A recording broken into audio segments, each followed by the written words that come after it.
বাবু, বাংলাদেশের এক্স প্রধানমন্ত্রী শেখ হাসিনা ফেরাউনের খালাতো বোন, যন্ত্রটা এখন কোথায় আছে বলো তো? কোথায়? দিল্লিতে। কেন বলুন তো?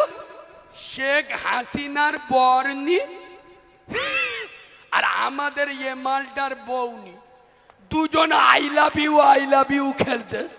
আমি তো মনে মনে করছি যে এসআইআর চলতেছে, হাসিনার নামটা কি হবে। এই বাবু, এই শেখ হাসিনার এক সপ্তাহ আগে বাংলাদেশের ট্রাইব্যুনাল কোর্ট ফাঁসির রায় দিয়েছে, শুনেছেন না শোনেননি? কিন্তু আপনারা ভুলে গেছেন এই শেখ হাসিনা আজকের যে ট্রাইব্যুনাল আদালত বাংলাদেশে হাসিনার ফাঁসির রায় শুনিয়েছে, ওই আদালত খোদার কসম 2010 সালে শেখ হাসিনা নিজের হাতে ওই কোর্টটা গঠন করেছিল। কোরআনের পাখি বিশ্ববরেণ্য মুফাসসিরে কোরআন আল্লামা দেলওয়ার হোসেন সাঈদী হুজুর এবং দেশ বরেণ্য আলেমদের ফাঁসি দেওয়ার জন্য এই কোর্টটা খুলেছিল শেখ হাসিনা নিজে। আজ সেই কোর্ট তার বিরুদ্ধে ফাঁসির রায় দিয়েছে। মানে কি? আবু জেহেল নবীর জন্য কুয়া খুলেছিল, শোনেন কথা বলে না? কুয়া খুলেছে, মুস্তফা ঘুমের ঘরে উঠে নামাজ পড়তে যাবে, কুয়ায় বুঝ দিবে যাবে, মাটি চাপা দেবো। আল্লাহ বলছে জিবরিল সরে আয়, ওমা কার আল্লাহ। আবু জেহেল প্ল্যান করেছে, আমি আল্লাহ কথা বলে না প্ল্যান করিস, আল্লাহু খায়রুল মাকিরিন, আমার প্ল্যানটা জিতবে। জিবরিল আমার মুস্তফা ঘুম থেকে উঠে যাবে, আবু জেহেল মনে করে পড়বে, জিবরিল খবরদার আমার মুস্তফা যেন টের না পায়, আমার মুস্তফা কুয়ার ধারে আসবে, তোর পবিত্র ডানাটা কুয়ার উপরে রেখে দিবি। জোরে বলুন, আরো চিল্লে বলুন। আজ আবু জেহেল নিজের কুয়ায় পড়েছিল, শেখ হাসিনা যে আদালত ট্রাইব্যুনাল গঠন করেছিল আলেমদের ফাঁসি দেওয়ার জন্য, আজ সেই আদালত হাসিনাকে ফাঁসির রায় দিয়েছে।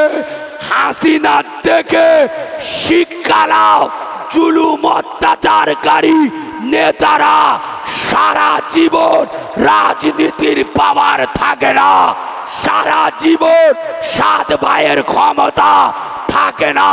যেদিন রাজনীতির পাওয়ার চলে যাবে শের কুকুর হয়ে যাবে।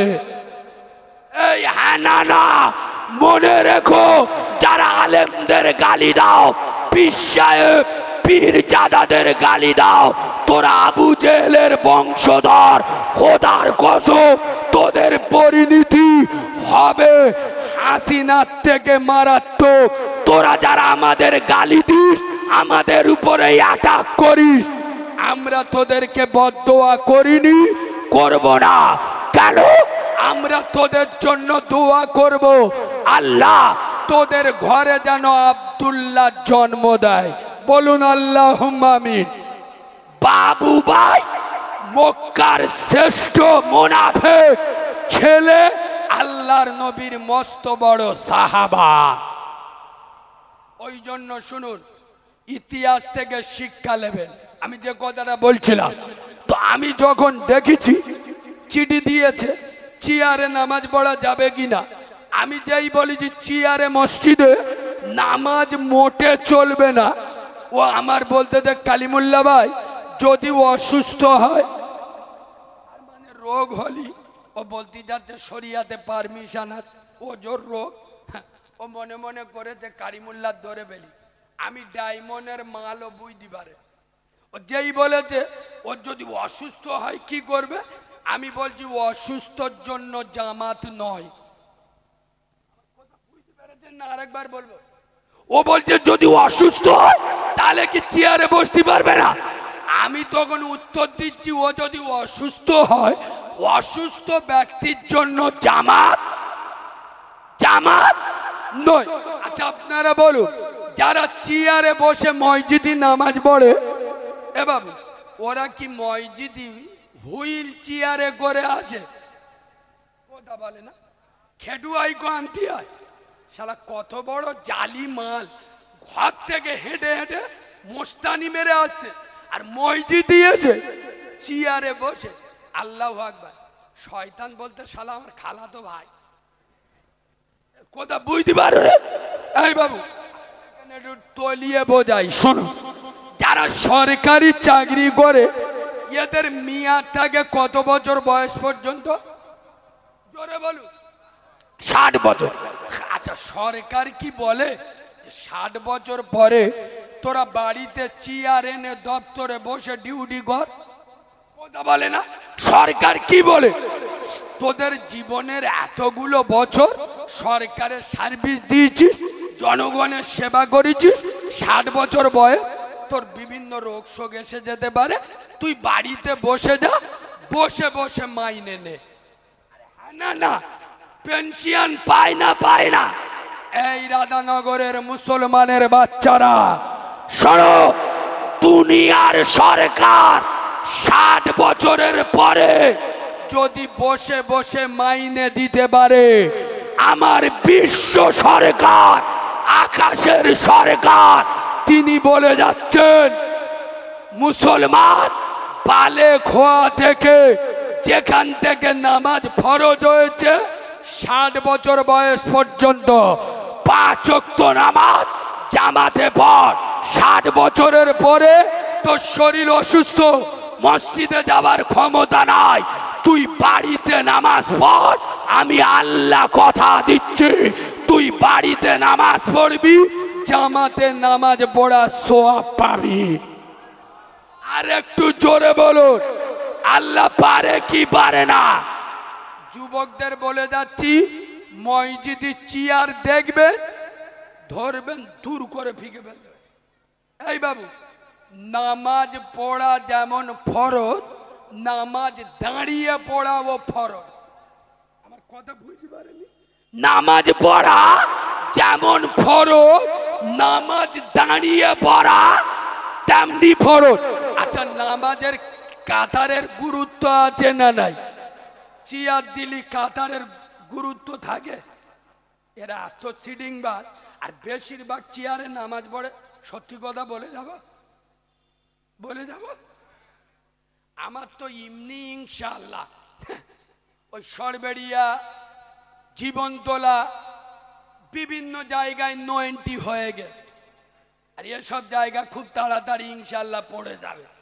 তবে এটা কারিমুল্লাহ জেহাদি দেখেলে কোনো মাল লাল আমাদের তোলেনি, কারো দালালি চামচাগিরি করে উঠিনি, আর কোনো দুধ খা মায়ের লালে পরোয়াও করি না। আমার রেজেক আল্লাহ যতটা রেখেছে ততটাই হবে। গত পরশুদিন রাতে সাঁকরাইলে জলসা করে আসছি, বিভিন্ন জায়গা থেকে আমার ওয়াজ শুনতে যায়।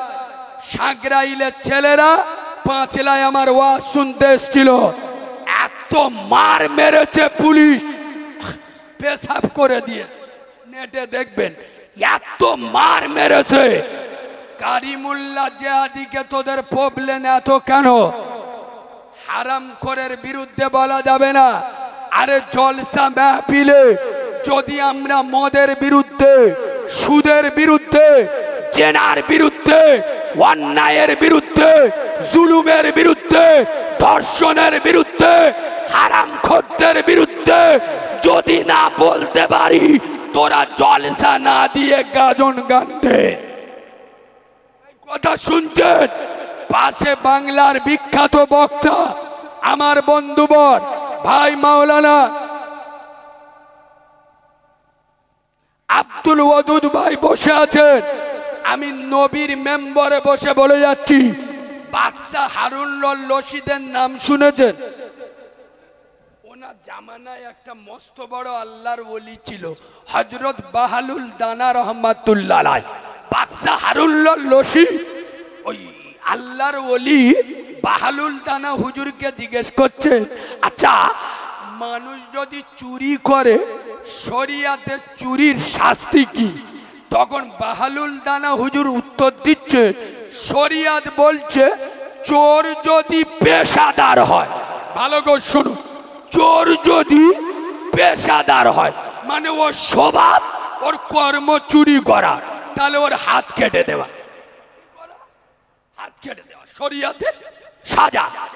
আর চোর যদি কোনো মজবুরিতে চুরি করে, মানে তার খাওয়া হচ্ছে না, তার বেটার জন্য তার মেয়ের জন্য চুরি করে, তাহলে সেই দেশের বাদশার গর্দান কেটে দেওয়া।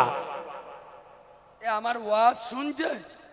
কথা বলে না, শুনছেন? আর এখন আগে বিড়ির পোঁত খেত, এখন সিগারেট খাচ্ছে, আগে চুল্লু খেত, এখন লাল পানি খাচ্ছে। আর এই সব বললি কারিমুল্লাহ জিহাদি খারাপ।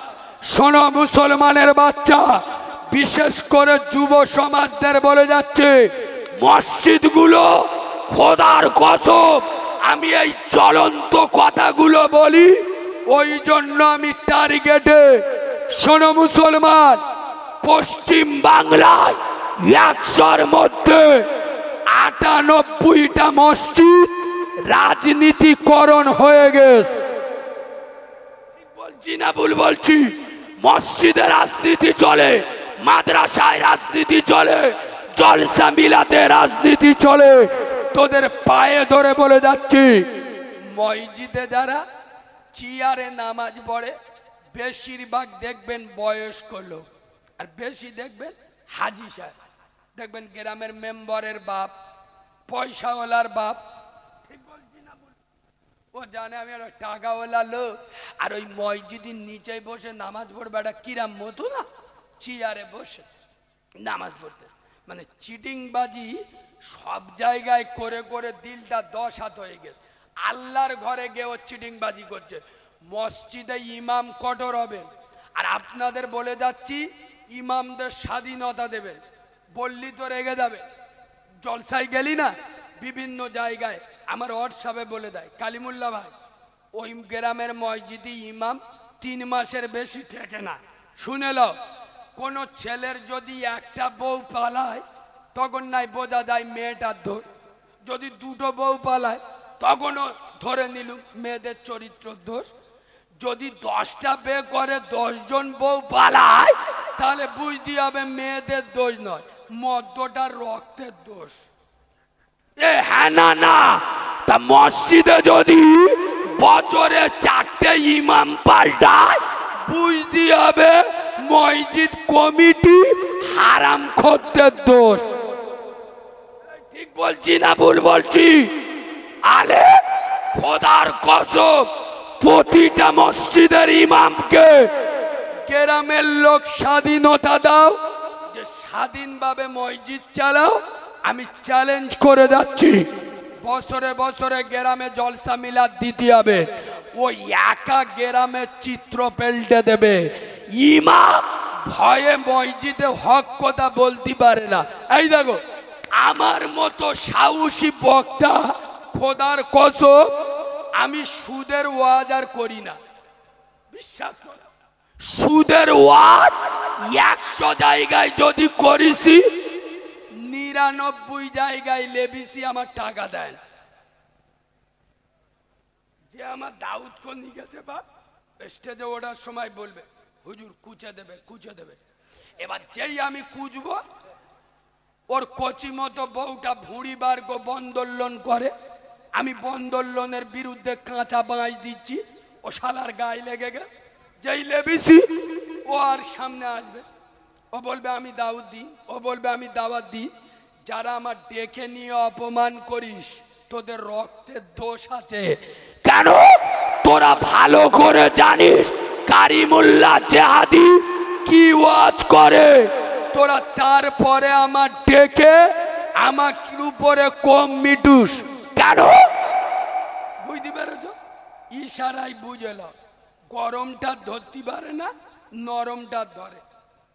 ইশারাই জ্ঞানী বোঝে, মূর্খ বোঝে কিলে, একেবারে ছাগল বোঝে দু চার গা। কিছু কিছু কোথায় অ্যাঙ্গেলে কটা বাজে আর একটু বলবো না, ছেড়ে দেবো। কি বলছো? সে আমার বাবাজিটা কই, সে লোক কই, সে লোক ও সব না তো আজরাইলির খালা তো ভাই গো না, লোকটার পাওয়ার আছে, কি নাম ভুলে গেছো না বেচারা। আমি এসছি বলছি আপনি আপনার মতো বলবেন, আল্লাহ ওকে ওমরের মতো কবুল করুক, বলেন আল্লাহুম্মা আমিন। এরম লোক সমাজে থাকার দরকার আছে না নাই? আর একটু বলবো না বলবো নি? একবার তকবীর দেবো, সবাই দিদি বললি দেবো, নইলি দেবো, দেবো, দাও না, নারী থাকবি। আর ভুল হয়ে গেছে, আল্লাহর কিরে মাফ কর দেন। আর জীবনে তকবীর দিদি বলবো নি, আওয়াজ দেশ দেখা যেন পাদলা হাগা হয়, বললি এক্ষুনি রেগে যাবে। এই সামনে 26-এর ভোট আসছে তো, মোল্লারা পার্টির মিশুলি বেরুলি, আল্লাহর কিরে বাপ শয়তানও চিনতে পারে না। এক হাতে ঝান্ডা, এক হাতে বাংলা, ইনকিলাব জিন্দাবাদ, আমরা খাবো তোমরা বাদ, যদি করো প্রতিবাদ ধরে থাকবে মুন্ডু। ও মুখস্থ? আচ্ছা, এমন তকবীর দেন মোনাফেকদের চোখ নীল হয়ে যাক। আজকের এই রাধানগরে একটা ইতিহাসের জন্ম দেন না, একটা ইতিহাস সৃষ্টি হোক। এই বাবু একবার মরণ তকবীর দেন। কি তকবীর? কি তকবীর? মরণ তকবীর বোঝো? আমি যে নারাই তকবীর বলবো, এমন জোরে আল্লাহু আকবার বলবেন টুটি ফেটে মরে যাবে, কবরে যাবে। ফেরেশতা এসে বলতেছে ওট ওট ওট মান রব্বুকা, এ বলতেছে ও মান রব্বুকা সব বুঝি নে জানি নে, এক্ষুনি আল্লাহ বলতে গিয়ে টুটি ফেটে মরি গেছে। এইরাম আওয়াজ দেবে এই যুবকরা? দেবে? দেবে? কই দাও না, নারী থাকবি হয়। আচ্ছা, যারা বসে আছেন আপনারা চুপ করে থাকুন, শুধু যারা দাঁড়িয়ে আছে সব তরুণ ছেলেরা, এদের বাসটা একবার পরীক্ষা করে নি। বসা লোক চুপ থাকুন, শুধু দাঁড়ানো লোক তাকবীর দেন, নারী তাকবীর। পাওয়ার আস ইয়ে বাবু, এবার আপনাদের পালা। মান সম্মানের ব্যাপার, মল কাজা মেরে শুরু করবা। এবার দাঁড়ানো লোক চুপ থাকুন, বসা লোক তাকবীর দেন, নারী তাকবীর। আমার চোখ বুলু হয়ে গেছে, বুঝতে পারেন কাদের আওয়াজ জোরে। এবার দুটো টিমে এক হয়ে এমন তাকবীর দেন, শুভেন্দু অধিকারী ও খাই গরুর মুত, আমরা খাই গরুর দুধ, ওরা খাই গরুর গোবর, আমরা খাই গরুর গোশত। গরুর গোশতর পাওয়ার চেপে দেন, নারী থাকবে। হেভি হয়েছে হেভি, আর একটু ছেড়ে দেন, নারী থাকবে। আরে বাঘের বাচ্চা, নারী থাকবে, নারী থাকবে। দাদা পীরের হক সিলসিলা, সিলসিলাই মুজাদ্দিদ জামান, মাসলাকে মুজাদ্দিদ জামান, নারাই তাকবীর।